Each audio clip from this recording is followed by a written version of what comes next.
Soupir du léopard, la chute et la solitude de Mobutu. Ce matin du 16 mai 1997, Kinshasa se réveille dans une atmosphère de fin du monde. La capitale congolaise, autrefois fière et bruyante, est silencieuse comme un tombeau. Les rues sont désertes, les magasins fermés, les volets tirés. Les habitants retiennent leur souffle, sachant que l'heure du jugement a sonné. Après 32 années de règne sans partage, le léopard est acculé. Les rebelles de l'Alliance des forces démocratiques pour la libération du Congo, menés par Laurent-Désiré Kabila, sont aux portes de la ville. Ils ont traversé le pays comme un ouragan, balayant l'armée zaïroise, corrompue et démoralisée en quelques semaines à peine. Au Kanchachi, la résidence présidentielle, l'ambiance est celle d'un naufrage. Mobutu Sese Seko, le tout-puissant maréchal, le guide éclairé, le père de la nation, erre dans les couloirs de son palais. Son corps, autrefois si imposant, n'est plus qu'une ombre. Il est rongé par 2 cancers, celui de la prostate et celui du côlon. Il pèse à peine 40 kg. L'homme qui faisait trembler l'Afrique centrale, qui se faisait appeler le guerrier tout-puissant, n'est plus qu'un vieillard malade, abandonné de tous. Ses conseillers, ses généraux, ses ministres, tous ceux qui l'avaient entouré pendant des décennies, ont déserté. Ils ont compris que le vent avait tourné et cherchent désormais à sauver leur peau.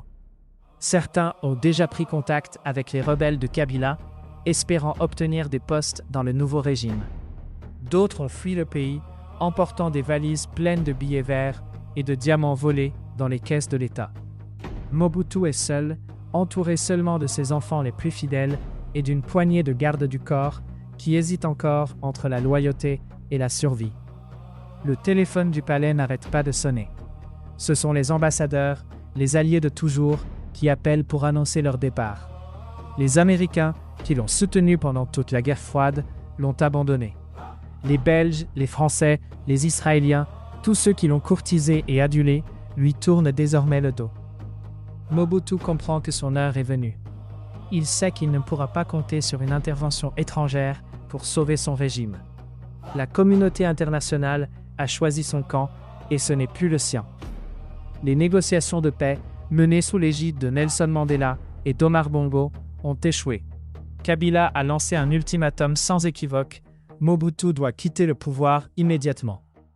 Les rebelles ont promis de ne pas entrer dans Kinshasa si le maréchal quitte la ville.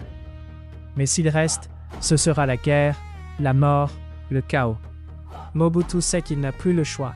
Il doit fuir, comme un rat quittant un navire en perdition. La question torture son esprit affaibli. Il ne peut pas rester au Zaïre. Les rebelles le traqueront jusqu'au bout. Il doit quitter le pays, mais il refuse de le faire. Après tout, c'est lui qui a construit ce pays. Lui qui l'a façonné à son image pendant 32 ans. Comment pourrait-il l'abandonner maintenant? Ses enfants, particulièrement son fils aîné, François-Joseph Mobutu Nzanga, le supplient de partir. « Papa, il faut y aller. Les rebelles arrivent. Ils vont te tuer. » Mais Mobutu hésite. Il pense à tous ces gens qui l'ont acclamé, à tous ces défilés militaires, à tous ces discours enflammés où il se proclamait le sauveur de la nation. Il pense à Gbadolité, son village natal, qu'il a transformé en un Versailles de la jungle. Là-bas, il avait construit des palais de marbre, des universités, un aéroport international capable d'accueillir des Concorde. L'aéroport de Njili est en état de siège. Des centaines de personnes, des proches du régime, des ministres, des généraux, des fonctionnaires, se pressent pour obtenir une place dans les avions qui quittent la ville. C'est une ruée vers l'or, une cohue indescriptible. Les gens se bousculent, se battent pour une place, pour une valise, pour quelques mètres carrés dans un avion cargo. Les soldats de la garde présidentielle tentent de maintenir l'ordre, mais ils sont débordés. Eux aussi veulent fuir. Ils savent que les rebelles de Kabila ne feront pas de quartier. Mobutu arrive à l'aéroport dans une limousine noire, sans gyrophare, sans sirène. Il veut passer inaperçu. Il ne veut pas que son peuple voie sa déchéance. Mais tout le monde sait qu'il est là. Les regards se tournent vers lui, mêlant la haine, la peur et la pitié. L'homme qui a régné en maître absolu pendant 3 décennies est réduit à fuir comme un voleur. Il monte dans un avion, un Ilyushin 76, un vieux cargo militaire, et s'installe dans un siège inconfortable. Il n'a même pas le confort d'un avion présidentiel. Ses bagages, des dizaines de valises remplies d'or, de diamants et de dollars, sont chargés dans la soute. Mobutu ne part pas les mains vides. Il emporte avec lui les richesses qu'il a pillées pendant 32 ans. L'avion décolle dans un bruit assourdissant. Les moteurs crachent des flammes. L'appareil vibre, mais il s'élève dans le ciel gris de Kinshasa. Mobutu regarde par le hublot. Il voit la ville s'éloigner, les quartiers populeux, le fleuve Congo, les collines verdoyantes. Il voit tout ce qu'il a construit et tout ce qu'il a détruit. Il voit le pays qu'il a gouverné avec une main de fer, qu'il a vidé de ses richesses, qu'il a plongé dans la misère et la corruption. Il voit les visages de son peuple, ces millions de Congolais qu'il a opprimés pendant des décennies. Un sentiment étrange l'envahit, un mélange de tristesse, de colère et de regret. Mais il ne pleure pas. Mobutu ne pleure jamais. L'avion se dirige vers le nord, vers Gbadolite, son village natal, son refuge, son Versailles de la jungle. Pendant tout le vol, Mobutu reste silencieux. Il pense à tous ceux qui l'ont trahi, ses généraux qui ont déserté, ses ministres qui ont fui, ses alliés étrangers qui l'ont abandonné. Il pense à Kabila, cet inconnu, ce rebelle qui a réussi là où tant d'autres ont échoué.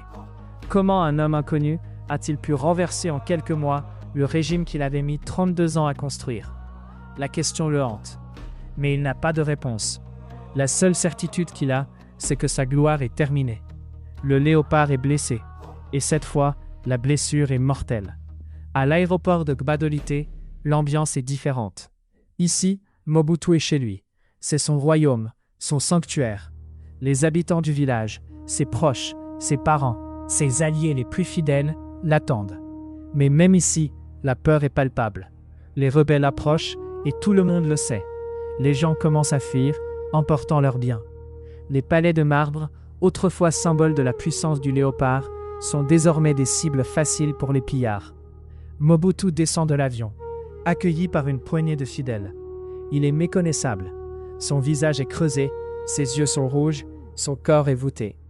L'homme qui faisait trembler l'Afrique n'est plus qu'un vieillard malade, traqué, seul.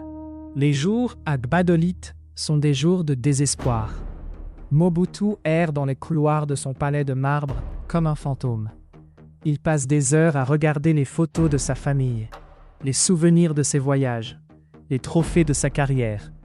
Il se souvient des jours de gloire, des parades militaires, des foules en délire, des chefs d'État qui le courtisaient. Il se souvient des moments où il était le maître du monde, ou du moins du monde congolais. Mais ces souvenirs ne sont plus que des ombres, des fantômes d'un passé révolu. Les nouvelles qui parviennent de Kinshasa sont catastrophiques. Les rebelles de Kabila sont entrés dans la ville sans résistance.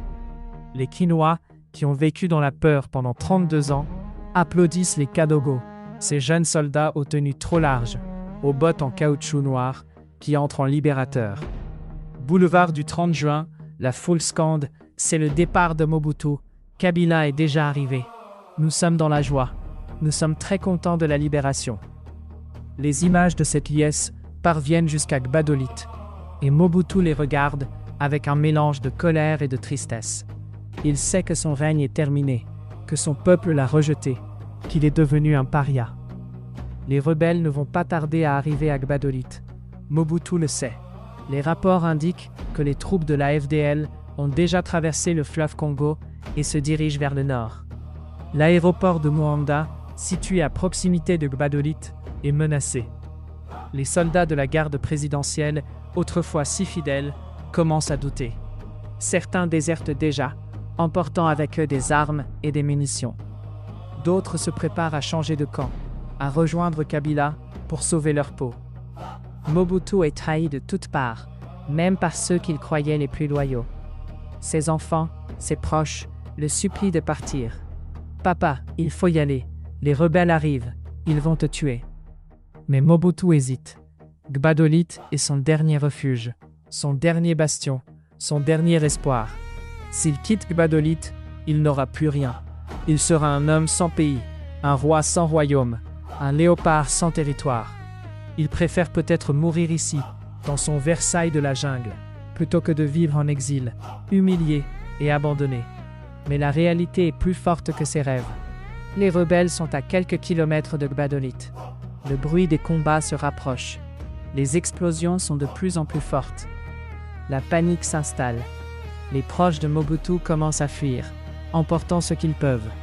Les palais de marbre, autrefois symboles de la puissance du régime, deviennent des cibles faciles pour les pillards. Les soldats désormais sans commandement se livrent au pillage. Les œuvres d'art, les meubles, les objets de valeur, tout est emporté, saccagé, détruit. C'est la fin d'une époque, la fin d'un mythe. Mobutu, quant à lui, reste assis dans son fauteuil, le regard vide. Il ne parle plus, il ne mange plus, il ne dort plus. Il attend. Il attend la mort ou la capture. Peu importe. Il sait que sa vie n'a plus de sens. Tout ce qu'il a construit, tout ce qu'il a aimé, tout ce qu'il a possédé, tout est en train de s'effondrer. Il est seul, complètement seul, abandonné de tous, trahi par ceux qu'il croyait les plus fidèles. Le léopard, l'homme qui a dominé l'Afrique centrale pendant 32 ans, est réduit à l'impuissance, à la solitude, à la désolation. L'avion atterrit à Lomé, la capitale du Togo. Mobutu est accueilli par les autorités togolaises, mais son séjour est de courte durée. Il repart presque immédiatement pour le Maroc. Le roi Hassan II, l'un de ses plus fidèles soutiens, lui offre un refuge. Mobutu arrive au Maroc à la mi-mai 1997. Il passe quelques jours à Tanger, dans le nord du pays, avant que son état de santé ne le pousse à se rapprocher de la capitale. Il s'installe alors dans un hôtel de la petite ville balnéaire de Skirat, à 25 km au sud de Rabat. Là, dans le luxe discret de l'exil, Mobutu attend la mort. Son corps, rongé par le cancer, ne pèse plus que 40 kilos. Il est méconnaissable. L'homme qui a dominé l'Afrique centrale pendant 32 ans, qui s'est fait appeler le guerrier tout-puissant, n'est plus qu'une ombre. Il passe ses journées à se souvenir, à regretter, à espérer peut-être un retour qui n'arrivera jamais. Les nouvelles du Congo, désormais rebaptisées République démocratique du Congo par Kabila, ne sont pas bonnes. Ses anciens alliés ont été arrêtés, ses biens confisqués, ses palais pillés. Gbadolite, son Versailles de la jungle, est dévasté. Les palais de marbre sont saccagés, les œuvres d'art volées, les souvenirs d'une vie de pouvoir réduits en poussière. Mobutu reçoit quelques visites. Des anciens ministres, des généraux en exil, des diplomates étrangers viennent lui rendre hommage. Mais ce ne sont que des visites de courtoisie, des marques de respect pour un homme qui n'est plus rien. Les conversations sont courtes, gênées. Les gens ne savent pas quoi dire à un tyran déchu. Ils parlent du temps qu'il fait, de la politique internationale, de choses et d'autres. Mais jamais ils n'évoquent le Congo. Jamais ils ne parlent du passé. Le passé est trop douloureux, trop lourd à porter. Les derniers mois de Mobutu sont marqués par la détérioration rapide de son état de santé. Il n'arrive plus à manger, à boire, à parler. Ses enfants, qui l'ont rejoint au Maroc, veillent sur lui, mais ils sont impuissants. La fin est proche. À la fin du mois de juillet 1997, il est admis à l'hôpital Avicenne de Rabat. Les autorités marocaines assurent que son séjour sera bref, mais la réalité est tout autre. Mobutu est en train de mourir. Les médecins ne peuvent plus rien faire. Le cancer a gagné. Le 7 septembre 1997, Mobutu Sese Seko s'éteint à Rabat, au Maroc. Il a 66 ans. Il n'aura survécu que 3 mois et 3 semaines à la perte de son royaume.